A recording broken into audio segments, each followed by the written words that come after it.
SSC তে plus পাইছো, তোমাদের অভিনন্দন, তোমরা ডাক্তার ইঞ্জিনিয়ার হইবা। যারা এ পাইছো, তোমাদের ডাবল অভিনন্দন, তোমরা সচিব হইবা। সচিব হইয়া প্রথম গ্রুপ রে দৌড়ানির উপরে রাখবা।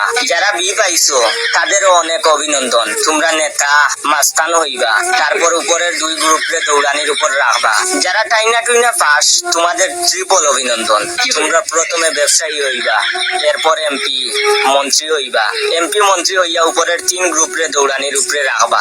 শুদ্ধভাবে বাপের নাম আর মার নাম লিখতে পারলেই এসএসসি পাস। এই অবস্থায় যারা পাস করতে পারো নাই, তোমাদেরও অভিনন্দন, তোমরা সাংবাদিক হইবা।